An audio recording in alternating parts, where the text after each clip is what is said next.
Good morning అంటే today వంట స్నానం చేసి వంట చేసుకుంటే మంచిగా హ్యాపీగా దేవుడికి నైవేద్యం పెట్టచ్చు. ఆ నైవేద్యాన్ని మనం ప్రసాదంగా తినచ్చు. అప్పటికి పిల్లలకి హెల్తీగా ఉంటుంది.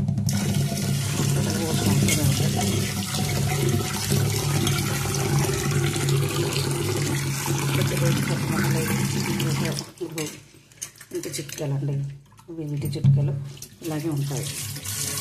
స్నానం చేసుకొని వంట చేసుకోవాలి, వంట చేసుకొని నైవేద్యం పెట్టుకోవాలి. ఆ ప్రసాదం ఇంటింటి పాపలు తిన్నామనుకోండి ఏది ఉండదు, ఇంకా బాధలే ఉండదు. సరేనా? హాస్పిటల్కి పోవాల్సిన అవసరమే ఉండదు, అన్నీ తగ్గిపోతాయి. టుడే మండే అండి. మహాశివునికి బోళ్ళ శంకరని దర్శనం చేసుకొని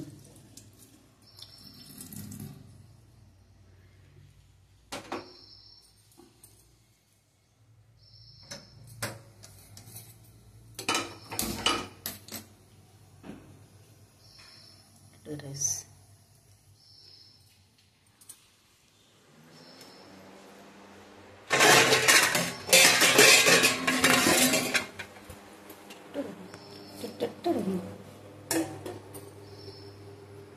ఫుడ్ అండి. రైస్ ఇది దేవుడికి నైవేద్యం పెట్టేసి నేను తినేస్తాను. నేను చిన్నప్పటి నుంచి పిల్లలకి అలాగే చేసేది. స్నానం చేసి వంట చేసుకుంటే మా పిల్లలు ఇంట్లో చిన్న చిన్న పిల్లలు కదా, వాళ్ళకి తెలిసి తీరని వయసు, అట్లా ఏం జరుగుతుందన్న భయానికి రోజు మా తాత వాళ్ళు చెప్పారు నాకు, ఇలా చేసుకుంటే బాగుంటుందని. అలా చేసుకొని ఇంకా రోజు పిల్లలకు వంట చేసి పెట్టి స్నానం చేసుకొని వంట చేసుకొని పెట్టేదాన్ని.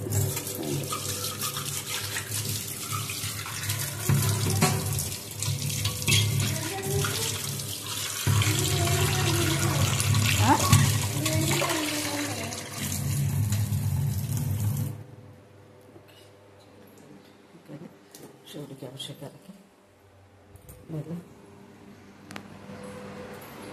సూర్యోదయం అయిందండి.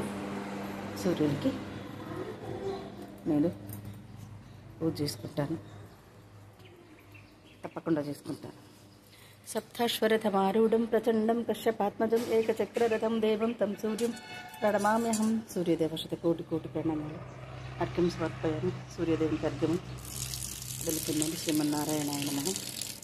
వందనం. సూర్యునికి అర్ఘ్యం వదిలిపెట్టినామనుకో, రాగి పాత్ర తీసుకొని సూర్యునికి అర్ఘ్యం వదిలేసి రెండు చేతులు నమస్కరించుకుంటే ఆ సూర్య భగవాన్ అనుగ్రహం మనకు ఉంటుంది. సూర్యుడు ఆరోగ్యకారకుడు, పితృకారకుడు. అటు పితృశాపాల నుంచి విముక్తి అవుతుంది, ఇటు ఆరోగ్యాన్ని ప్రసాదిస్తాడు. ఇది నాకు చిన్నప్పటి నుంచి మా తాత, మా నాన్న, అమ్మమ్మ వాళ్ళు చెప్పారు. నేను ఇప్పటికీ చేసుకుంటాను, చిన్న పాప అప్పటి నుండే చేసుకుంటాను. సూర్యదేవ శ్రీమన్నారాయణాయ నమః. కలియుగ ప్రత్యక్ష దైవం. సూర్యుని గురించి చెప్పాలంటే కలియుగ ప్రత్యక్ష దైవం సూర్యనారాయణుడు. హాయ్ అండి, గుడ్ మార్నింగ్. నేను మీ విజయలక్ష్మి.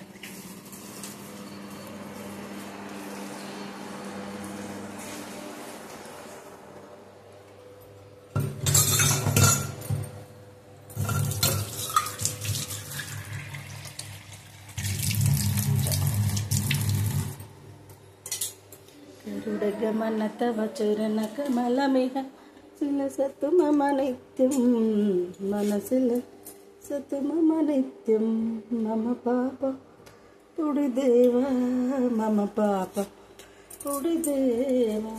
ఈరోజు ఓం నమ శివాయ కీర్తించారు. నమ శివాయ, నమ శివాయ, ఓం నమ శివాయ అండి. ఒకటి చెప్పాలి, ఎన్నటి నుంచి అనుకుంటున్నాను. బిడ్డ, తల్లి అవసరం. తల్లికి మనకు ప్రాణం ఉన్నది అని అంటే, భగవంతుడు ఇచ్చిన ప్రాణం ఉన్నది అంటేనే మనిషి అని గుర్తించండి. ప్రాణం లేదు అనుకుంటే మనిషిని తీసుకెళ్ళి ఎక్కడో పొందబెట్టేస్తారు. అప్పుడు మనిషికి ఏ ప్రాణం ఉండి విలువ ఉండదండి. అందుకోసమని మన ప్రాణాన్ని, ఆరోగ్యాన్ని మనం కాపాడుకోవాలి. మన చేతిలోనే ఉంటుంది ప్రాణం అనేది, ఆరోగ్యం అనేది కంపల్సరీ. ఎందుకంటే ప్రాణం లేకపోతే తీసుకెళ్ళి వాటిలో కలిపేస్తారు, ఎంతమంది పెడతలేరండి. అట్లా ప్రాణాన్ని, ఆరోగ్యాన్ని సదా కాపాడుకోవాలి. యోగా చేసుకోవడం, వాకింగ్ చేసుకోవడం, అన్నీ ఏది రాకుండా మనం చూసుకోవాలి కంపల్సరీ. అది మన బాధ్యతే. నేను చెప్తాను. మళ్ళీ తల్లి ఒక చిన్న సామెత అండి. తల్లికి ఒక బిడ్డలు కనాలి అని అంటే 9 నెలల వరకేనండి బంధం. 9 నెలల తర్వాత ఆపరేషన్ కాకుంటే కూడా, నార్మల్ డెలివరీస్ కాకుంటే కూడా పిల్లల్ని కోసి మరీ, పొట్టని కోసి మరీ తీసి బయటపడేస్తారు పిల్లల్ని. ఎందుకంటే తల్లికి బిడ్డకు అంతే బంధం. లేదంటే ఆ బిడ్డ బయటకు రాకపోతే బిడ్డ కడుపులోనే ఉంటే తల్లి చనిపోతుంది. అలాంటి తల్లి చనిపోకూడదు అని చెప్పేసి ఆ బిడ్డను బయటకు తీస్తారు. బయటకు తీసి బయటపడిస్తారు. ఏదైనా స్థితి మించి విషం మాతృత్వం ఎంతో గొప్పది కదండి. స్థితి మించి విషపూరితం అయిపోయింది అనుకోండి, ఇలాగే ఉంటుంది పరిస్థితులు. ఎందుకంటే ఈ బిడ్డ కాకపోయినా కొన్ని సిచ్యువేషన్ పరిస్థితులు ఏంటంటే, ఒక్కొక్కసారి బిడ్డ కడుపులో పోతుంది. బిడ్డ పోతే మళ్ళీ ఒక బిడ్డను కానొచ్చు అమ్మ, కానీ అమ్మే పోతే మళ్ళీ అమ్మ పోతే అమ్మ దొరకదు. ఎందుకంటే అలా అని సృష్టి ధర్మానికి బిడ్డల్ని 9 నెలలు నిండిన తర్వాత 10 నెలలు పడ్డ తర్వాత కడుపు కోసేసి చీల్చి బయటపడేస్తారు. కొంతవరకే బాధ్యతలు మోయడాలు, కొంతవరకే ధర్మంగా ఉండడాలు, జన్మతః జీవితాలను పిల్లలు తల్లిదండ్రికి నరకమే చూపించరు కూడా. నాకు 9 ఏళ్ల వయసులో పెళ్ళి అయిపోతేను నా బాధ్యతలు నేను సక్రమంగా నిర్వర్తించుకుంటూ వెళ్ళిపోయాను. అయితే నా వల్ల నా తండ్రికి నా తల్లికి ఇబ్బందులు పడాలని నేను ఎప్పుడు అనుకోలేదు. ఎందుకంటే ఒక బాధ్యత నాకు అప్పచెప్పినప్పుడు ఆ బాధ్యతను సక్రమంగానే నిర్వర్తించుకున్నాను. నా కోసం వాళ్ళందరూ బాధపడడం, కుటుంబం అంతా ఇబ్బంది పడడం, ప్రతి క్షణం మీరంటే నాకు ఇష్టం లేదు అనుకుంటా ఉండే బంధాలను కూడా గట్టెక్కించుకుంటూ నేను బతికేశాను. కానీ ప్రతిదీ తల్లిదండ్రికి ఇబ్బంది పెట్టాలి అని అనకూడదు. తల్లిదండ్రుల బంధం కూడా అంతే కదా, పెళ్లి చేస్తారు, వదిలేస్తారు, కొద్ది రోజులకి వెళ్ళిపోతారు. ఇదండి సంగతి. అందరూ కూడా ఎవరి ధర్మాలను వాళ్ళు పాటిస్తే కనీసం మోసుకునే భారాలకు కొంచెం తగ్గిపోతుంది బాధ్యత అనేది. అది ఫ్రెండ్స్.